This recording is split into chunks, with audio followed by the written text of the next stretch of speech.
Rain fell on the glass dome of the Galactic Academy that morning. Not real rain, of course. The dome only made rain when the weather system was tuned for sad days. And today, the weather system had been tuned for sad days on purpose. Lyra stood under the dome, looking up at the gray light. Her golden feathers were damp. She did not mind. Her people believed that rain made farewell softer. And today was meant to be a farewell, even if the boy himself did not know it yet. Beside her stood Borin, a four-armed reptilian student from the southern moons. He was holding a small wrapped gift in his lower arms and a folded blanket in his upper arms. He kept shifting his weight from foot to foot.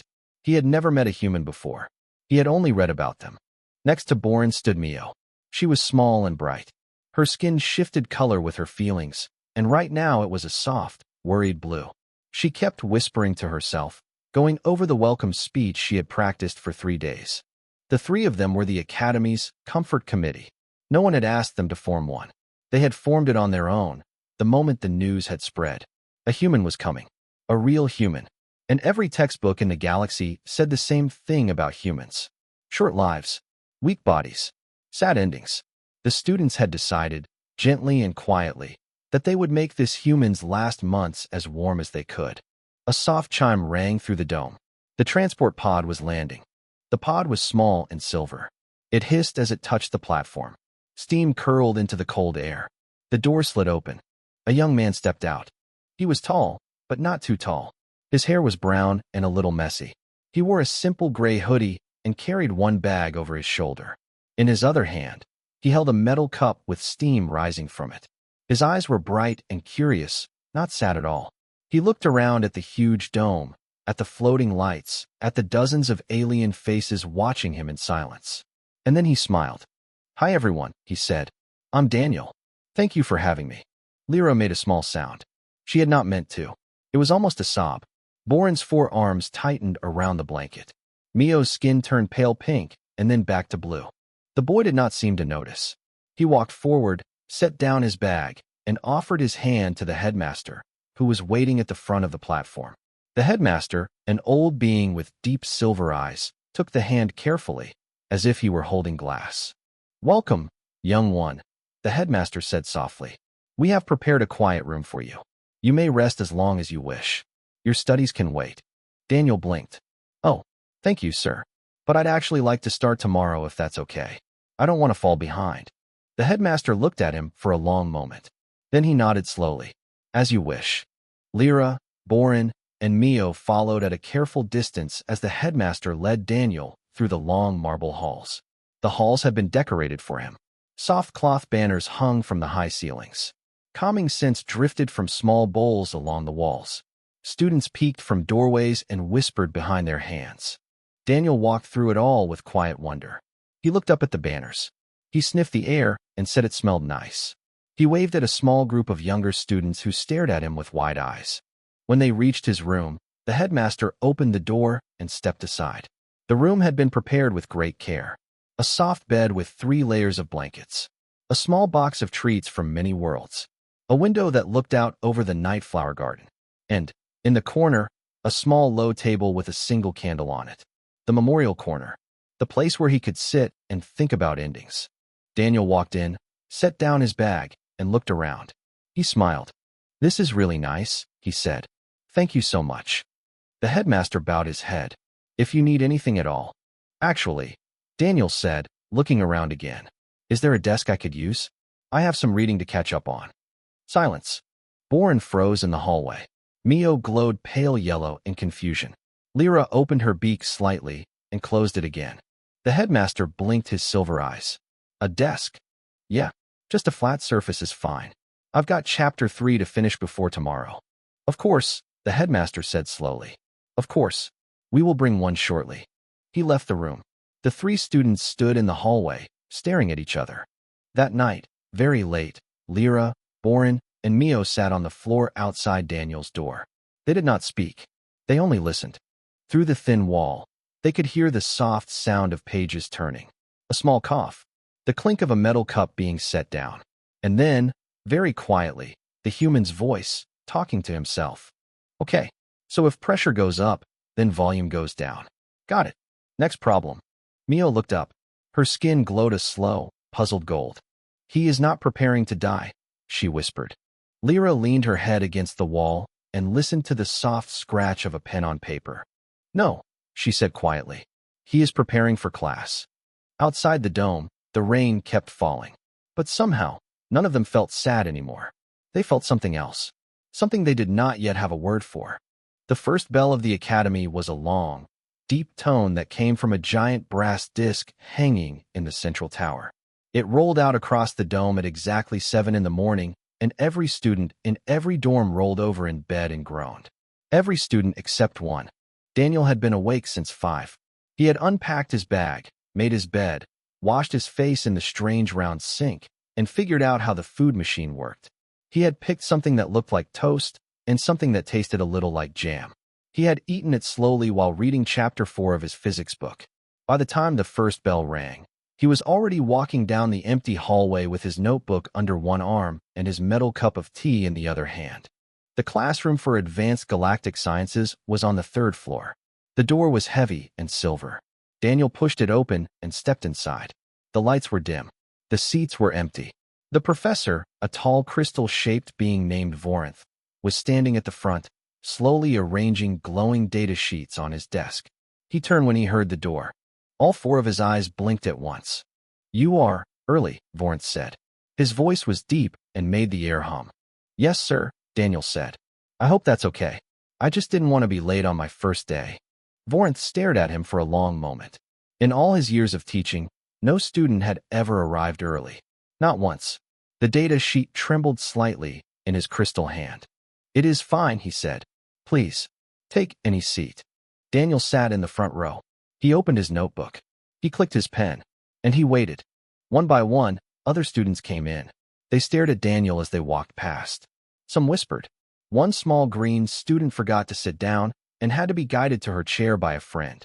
By the time the second bell rang, the classroom was full, and the human was still in the front row, smiling politely, his notebook open and ready.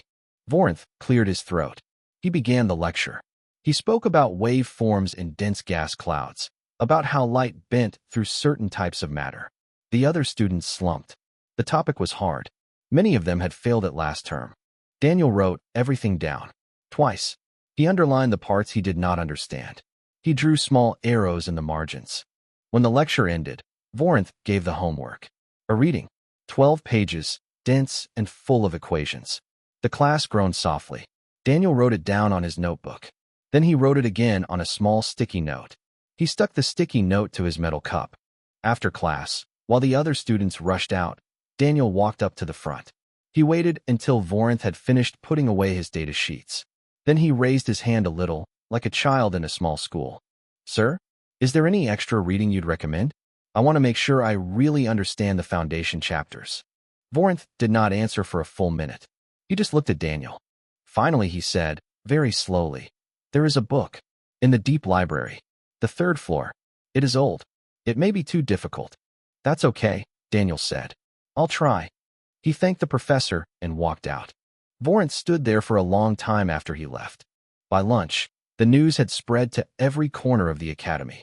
The doomed human was asking for extra homework. In the great dining hall, students sat in groups and whispered. Some thought he was confused. Some thought he was hiding his sadness inside study. A few thought he might not understand that he was supposed to be afraid.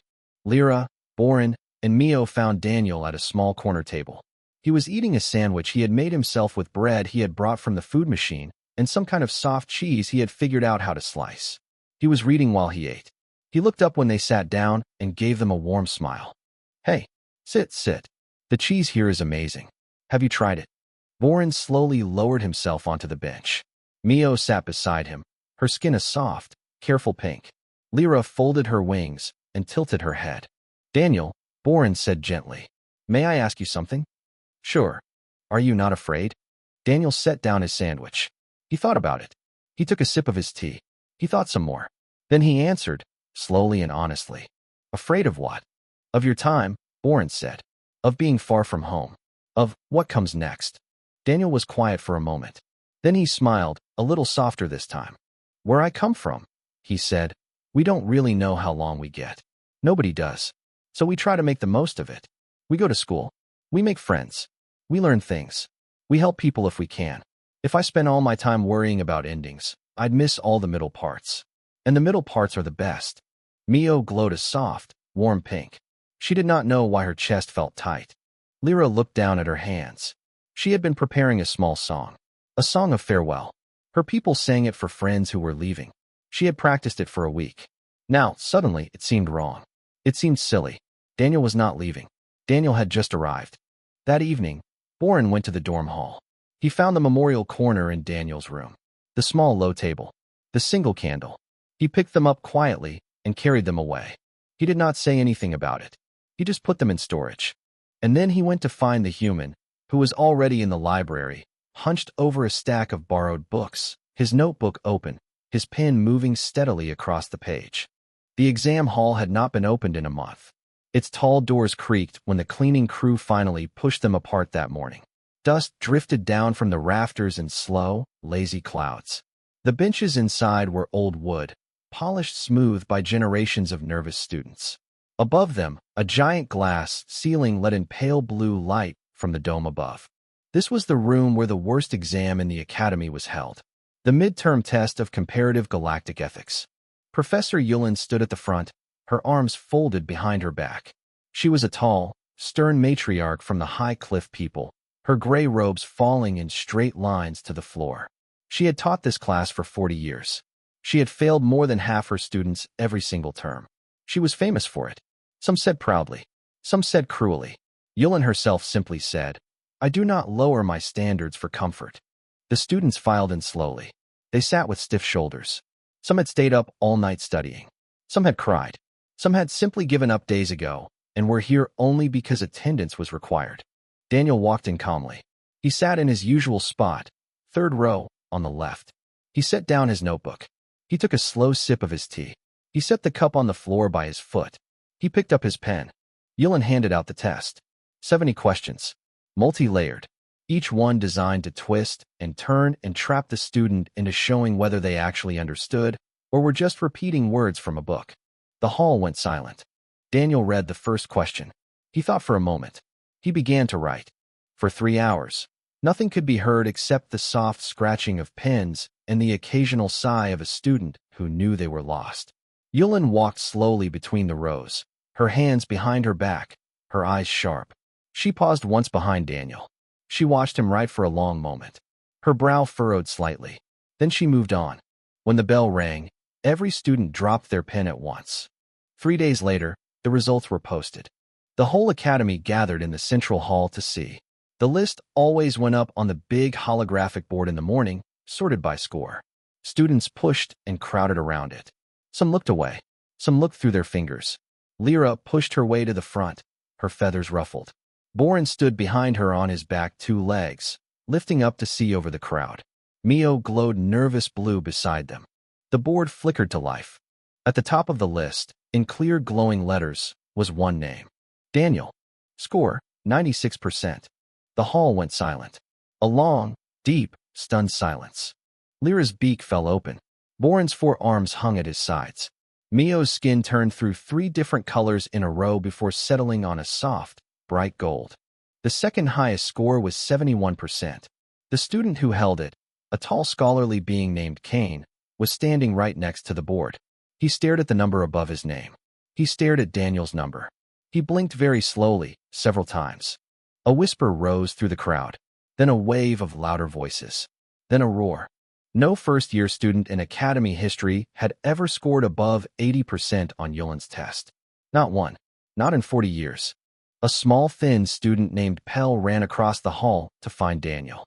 He found him in the library, of course, working on something else entirely. Pell skidded to a stop, out of breath. Daniel, you have to come and see. The board. Daniel looked up from his book. What board? The exam board. Come. Daniel followed Pell, confused. When he saw his name at the top, he stared for a long time. Then he scratched the back of his head and said, "Oh, wow. Okay." That was all he said. The crowd watched him in silence. They had expected joy. They had expected pride. They had expected something. Instead, they got a quiet, surprised okay from a boy who looked like he was already thinking about his next chapter. Later that afternoon, Professor Yulin called Daniel to her office. Her office was a tall, narrow room with a single window. She did not offer him a seat. She simply looked at him across her desk for a long moment. Daniel, she finally said. Question 43.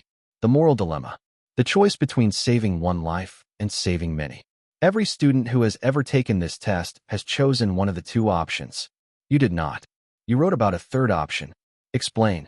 Daniel thought for a moment. He answered slowly. Well, ma'am, on Earth we argue about that question a lot. We have for a long time. My grandmother used to say something about it. She said there's never really just two choices. People make it look like there are two, but if you look hard enough, there's almost always a third one hiding somewhere. You just have to be willing to look.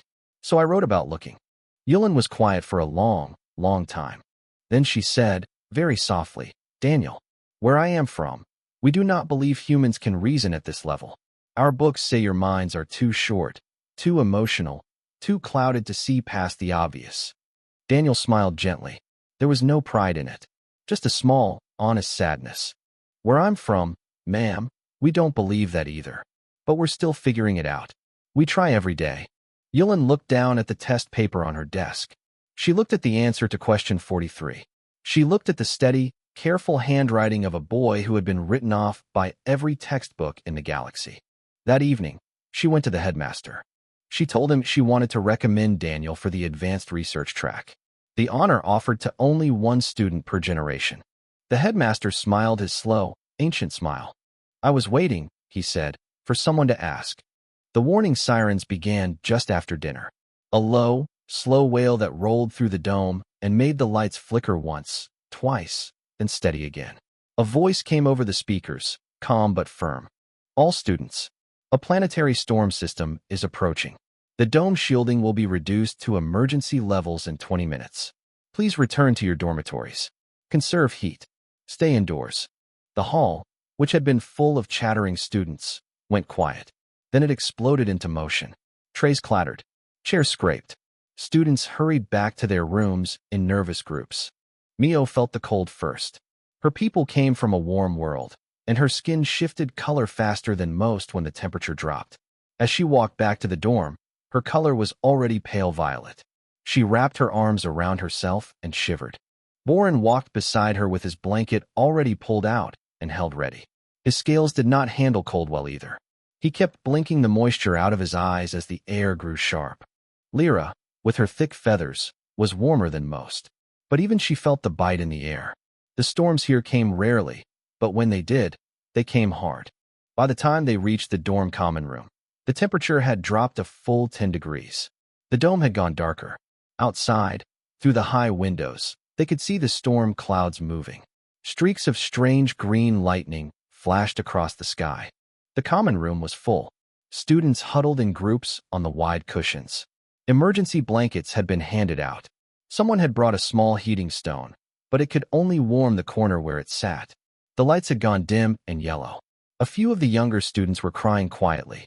The doors swung open. Daniel walked in. He was wearing his gray hoodie, the same one he always wore. The hood was up. He had his metal cup in one hand, steam rising from it. Under his other arm, he was carrying a stack of books and his notebook. He looked around at the huddled, shivering students. He raised his eyebrows. Oh wow, you guys are really cold, huh? Lyra stared at him from her seat near the heating stone. Daniel, it is freezing. Are you not cold? He tilted his head. This? No, not really. This is like a normal winter back home. You should see it when it actually snows. Boren made a small sound that was not quite a laugh and not quite a cough. Daniel walked over to a low table in the middle of the common room. He set down his books and his notebook. He set down his cup. He pulled out a small pen. And then he sat down on the floor cushion next to the table and began doing his homework, calmly, by the dim yellow emergency light. For a long moment, nobody else moved. Then a small, thin student named Pell shuffled closer. He was wrapped in 2 blankets and his eyes were red. He had failed his last math quiz. He had been crying about it all evening. He sat down a careful distance from Daniel. He watched him for a while. Then he said, very quietly, Daniel, are you doing math? Daniel looked up. Yeah, working on chapter 6. What? Pell hesitated. I failed chapter 6. I don't understand it. I think I'm stupid. Daniel set down his pen. He turned his whole body to face Pell. He pulled the cushion next to him closer. "You're not stupid," he said. "You just need someone to explain it differently. Come sit. Let's go through it." Pell shuffled over slowly. Daniel turned the book so they could both see. He went back to chapter 1. "This part here. This is the bit nobody teaches right. Once you see it, everything else makes sense. Watch." He began to draw, slowly, on a clean page. Little arrows, little numbers, little examples. Pell leaned closer. His eyes started to focus. His breathing got steadier. After a few minutes, another student drifted over. A small green being named Vey, who had also been struggling. Then another. Then Bourne himself, with one of his harder math problems written out on a scrap of paper. Within an hour, the entire common room had gathered around the low table. Daniel had become an accidental teacher. He explained things gently. He never made anyone feel slow. When someone got an answer wrong, he just said, "Okay, let's try again. What part is fuzzy?" and walked them through it. He poured tea from his thermos for any student who could drink it. He shared his blanket with Mio when he saw her shivering. He let Lyra look at his hand-drawn diagrams and copy them into her own notebook. The storm howled outside. Green lightning flashed across the windows. Wind hammered the dome. Inside, the common room felt warm. Not from the heating stone, from something else. The headmaster came down at some point in the deep middle of the night. He stood quietly in the doorway, his silver eyes watching. He did not enter. He just watched. He watched the human, hood pulled back now, hair messy, leaning over a math book with 3 students at once. He watched Lyra translate a hard sentence for a younger student who was crying because she did not understand. He watched Boren wrap his blanket around 2 smaller students at once with all 4 arms. He watched Mio glow a steady, bright, beautiful gold, the brightest he had ever seen her glow. The headmaster did not interrupt. He simply turned and walked back to his quarters. By morning, when the storm had passed and the dome shielding was restored, the common room was a sea of sleeping students and open notebooks. Empty mugs sat scattered on every surface. A few small students were curled up together under shared blankets like a pile of warm cubs. In the middle of it all, Daniel was asleep at the low table, his head on a textbook, his pen still in his hand. Lyra was the first to wake. She looked around at the soft, warm scene. She looked at the human, fast asleep, surrounded by a dozen students who had once been planning his funeral. She leaned over to Mio, who was just opening her eyes, and whispered, "I think we had the wrong book about humans." Mio glowed slow, sleepy gold, and did not disagree. Heritage Day came in the middle of the spring season. The dome was tuned to warm light that morning, soft and golden, the kind of light that made the marble halls glow. Banners from 100 different home worlds hung from the high ceilings, each one carefully made by the students themselves. Flags, painted cloths, strings of dried flowers, small wind chimes that turned slowly in the gentle breeze of the air system. This was the day each student stood up and spoke about where they came from. Some students had practiced their speeches for weeks. They had brought holographic visuals, ancient songs, and small pieces of food from home. Lyra had a feather dance prepared. Boren had brought seeds from his moon's flowers. Mio had made a small light show using only her own skin colors. The hall was packed and buzzing with excited whispers. Daniel walked in with nothing. No slides, no holograms, no props, just his notebook, tucked under his arm, and his metal cup of tea. He sat down quietly in the front row and waited his turn like everyone else. The students around him kept glancing at his empty hands. A few whispered to each other. Some thought maybe he had forgotten. Some thought maybe he was too shy. A few of his closest friends, including Lyra and Boren and Mio, just smiled. They knew Daniel by now. He never did things the loud way. One by one, students went to the podium. They sang. They danced. They projected images of beautiful cities and strange oceans. The hall clapped warmly after each one. Finally, the headmaster called his name. Daniel of Earth. The hall went quiet. Daniel stood up. He walked slowly to the podium. He set his notebook down. He did not open it. He took a small sip from his cup. Then he placed both hands on the wooden edge of the podium and looked out at the crowd. He took a breath. "I don't have slides," he said. "I'm sorry. I tried to make some, but every time I started, I couldn't pick what to show you. There's too much. So I'm just going to tell you about my home with words. If that's okay." The hall was silent. He began. He talked about how humans built cities on land that shook, about how some of those cities had been shaken to the ground many times, and every single time, the people who lived there had built them again. He talked about how humans raised children even when they knew nothing was promised, about how they sang songs at funerals because grief and joy were never really far apart, about how they told jokes at deathbeds because laughter was sometimes the last gift you could give someone you loved. He talked about his grandmother. He told the hall about how she had taught him to look for the third option, how she used to sit with him on her front porch in the evenings, peeling small fruits with a tiny knife and saying, "Daniel, the world will try to give you two choices. Don't take them. Look harder. There's always a door they didn't show you." He talked about his little sister, about how she was afraid of the dark, but she still walked her small dog every single night because the dog needed her. He talked about how brave that was, how brave it was to do something scary for someone you loved, how that was, maybe, the most human thing of all. He talked about his father, about how his father had lost his job 3 times in Daniel's life. Once when Daniel was small, once when he was a teenager, and once, the year before Daniel left for the academy. Each time, his father had come home and sat at the kitchen table for one long evening, very quiet. And then, the next morning, he had woken up and gotten dressed and started looking for work again. Every single time. "That's what humans do," Daniel said, his voice soft but steady. "We keep going, even when we shouldn't, even when nobody would blame us for stopping." He paused. He took another small sip from his cup. "On Earth," he said, "we don't live a long time. Not compared to many of you. Some of you in this room will live longer than 3 of me put together. We figured that out a long time ago. And so we made a choice, as a people. We decided that the point isn't how much time you have. The point is what you do with the time you're given." He looked out at the crowd. He saw Lyra in the 3rd row. He saw Boren beside her. He saw Mio, glowing very softly, very slowly. "We work," he said. "We learn. We help each other when we can. We laugh, even when we shouldn't. We sing in the rain. We dance at weddings. We hold hands at hospital beds. We write letters to people we'll never see again. We plant trees we will never sit under. We always keep going."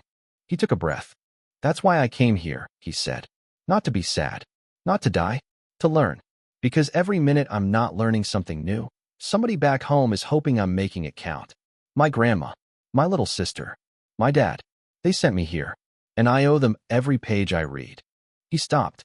The hall was completely silent. Lyra was crying. Real, soft, open tears, the kind her people almost never let other people see.